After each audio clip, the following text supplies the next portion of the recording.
Hey, I'm Brian. I write and draw comics.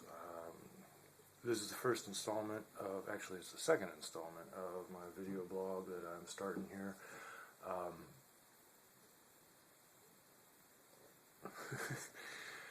It's going to be a little raw, as you can see. I'm filming this with my camera on my phone instead of my regular camera because I still need to sort out how to figure that out. So that's going to be sort of the underlying tone of what you might see me talk about. One of the things that has been a bit of a hard lesson for me to learn when drawing comics is that you've got to learn how to adapt pretty quickly. That seems to be an underlying motif with a lot of entrepreneurial business people and so on right now too. Being that small business is definitely on the upswing, you really need to learn how to adapt with and work with what you have rather than getting, oh, if I only had this piece of equipment, I could do it then. But if you wait on every perfect piece of equipment, you're never ever going to accomplish anything. So this is actually the second installment of this video. The first one is sitting on my hard drive because I can't figure out how to load it to YouTube efficiently, because I filmed it on my regular camera, which is,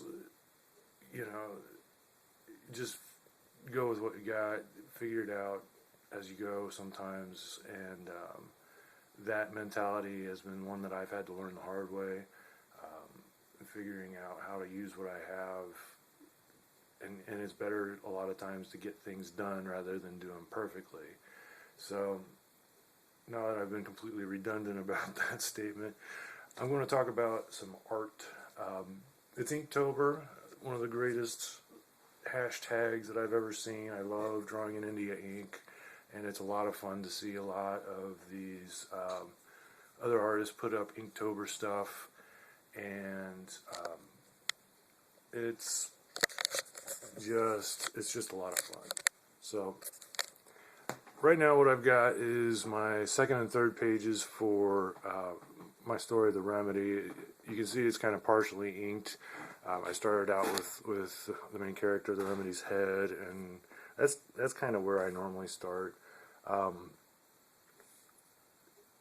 Usually I start from like the top left and work my way down because I'm right-handed, so I try not to smear into the ink. But also when I'm inking, I tend to flip the pages around a lot, like spin them around, like this, as I'm working and trying to get the best angle for the attack.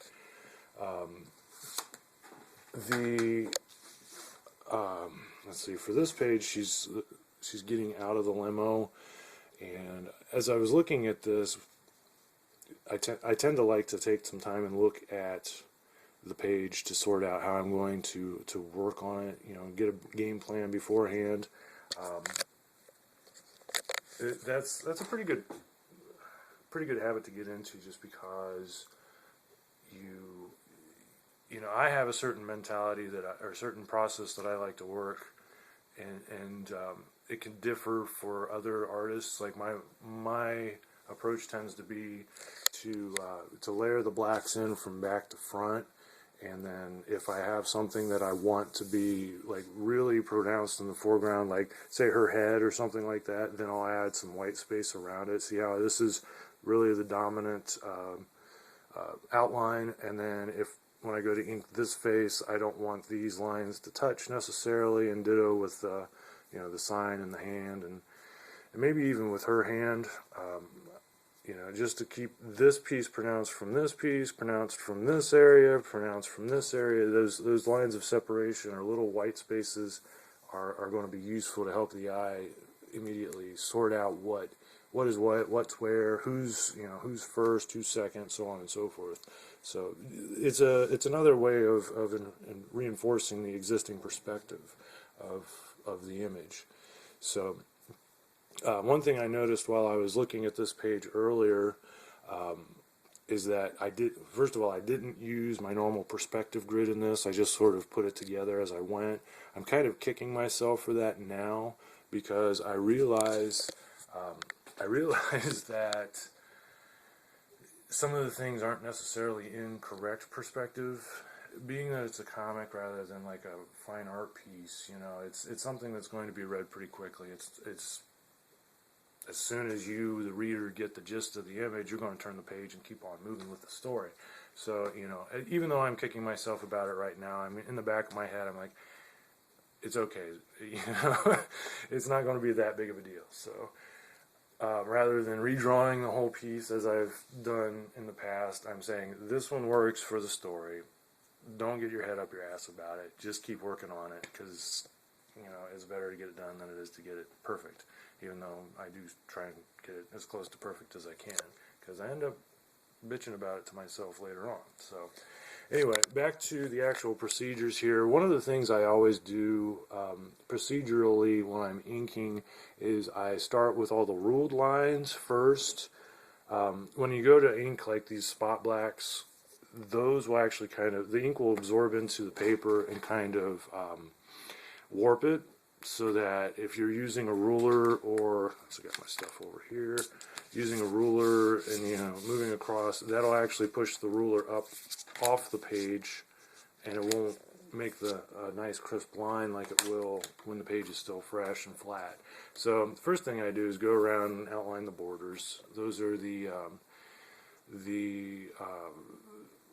areas for trim lines. That's what these little registration marks are, is for production, for print. And then this border around the outside of the image, this will actually not show up on the page. The page will be chopped off on the edge somewhere in between, if you can see it here, the black line, and then there's this little turquoise line if it'll show up on the camera. That's non-photo blue pencil, so it probably won't show up too well on the camera. Pertaining to the tools, I did the first episode of this about the tools, and now that I'm thinking about it, I'm like, well, let's see. Tools are kind of an individual thing. I highly recommend especially to new artists, not to get too wrapped up in their tools. Even if they find something that's comfortable, be willing to try out new stuff. Be willing to try out new stuff, and you know, don't get too married to the tools that you're using, because of a couple reasons. One, tools are notorious for changing quality. The ink especially has changed quality a lot. India ink, the availability of them. You may have, like here in Sydney, we had, what was it, an Office Max or Office Staples, I guess it was.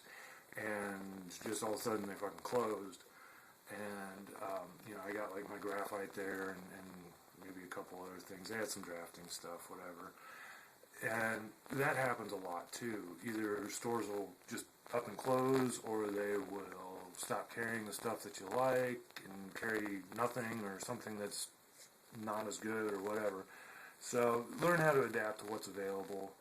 I think that's part of the reason why so many have been transferring over to digital as well, is because once you buy the computer and the Cintiq or the Wacom and the program, you're set. You don't have to keep, you know, buying new supplies and whatever. So just, you know, be willing to experiment, figure out what works for you, go with it. For me, specifically for tools, it comes down to two things, really: comfort and the ability for any given tool to work as much as possible. I'm really lazy when it comes to switching tools. I don't like to have to switch through a whole pile of tools. I figured that out years ago when I had like a whole set of technical pens and a whole set of pencils, and you know, I was constantly putting one down, picking one up. And with inking, you tend to do normal inking or traditional inking. You tend to do a lot of dipping and cleaning, and you know, that shit gets in the way of the work. Once I discovered, let me get these here. Once I discovered this Pentel pocket brush, which is quite famous right now, then it cut my inking time in half, because I wasn't constantly dipping in ink and swishing it out and everything else. So that was a huge deal for me. And then this is my old 0.5 millimeter technical pen, just a standard Koh-i-Noor, even though you can't see the label anymore. I've had that. That's probably one of my oldest tools that I've had for ages. So I like those because they're refillable. Pigmas are alright, but you constantly got to buy new ones, and I just like being able to refill it. It's a little more economical overall, and it's just more comfortable. So, anyway, pertaining to the actual inking process, like I said, I usually think in terms of starting layering the blacks from back to front. The exception being when I know I want a lot of separation between planes. So when I am actually using, let's see, let me get down here. Like here I ruled these out first. I used French curve for that, the ruler or whatever. Sometimes I'll use French curves for this, what looks like a straighter line, but it has a very subtle, if you don't know what a French curve is, let me pull one out here. This is my set of French curves. I like these. They're heavier plastic. They don't chip as much. I've had these for, I don't know, 3-4 years now. They've got a nice little inking beveled edge on them. They're Alvin. Alvin is the brand name. They're sturdier plastic. I've had some that tend to chip after a while, and this edge gets pretty rough. So basically what you do is, this is like a ruler. You just, line it up. This isn't the right one for this line, but you get the idea. You line it up like that, and then ink it. And usually when I'm doing something like that, I'll flip the page all the way around because I'm not worried about, whatever. So, and just go. So that was all done with the 0.5 mil Tech pen. And, these lines were Tech pen. I'm going to go back with the brush and get those. Speaking of which, I'll go ahead and show you what I do if I can do this one-handed. It's a little awkward, but like here's the brush, and first thing you want to do is double check it if you were starting out fresh that day to make sure it's working right, that it's coming to a good point, and that with the refillable cartridge on this, it's I use my own ink. I use Dr. Martin's Bombay ink, and then just fill it up myself instead of the stock ink. I found the stock ink tends to not erase very well. I've had trouble with it, like, oh, shit, dropped my pen. Here we go. I have trouble with it, like, give me a second. I had trouble with it, like, smearing all over the place when I went to erase it, which is really bad. Even when it was dry, like, it wouldn't cure correctly or whatever, so, get this shit out of here. Got some dirt. Yeah. So, you can't see it, but I'm wiping the brush out on the back of my hand to clean it a little bit. Right on. I do that a lot while I'm actually inking. I'll stop and just kind of dip it out on my finger, and you get lint or whatever on there, sometimes eraser dust on the tip, and it, just got to take a minute to clean it out and keep on going. Straighten out the brush tip a lot of times. Hopefully this is, this is going to work, because I'm not looking at the camera while I do this, so.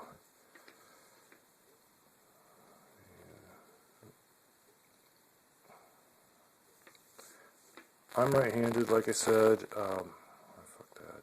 Okay. So I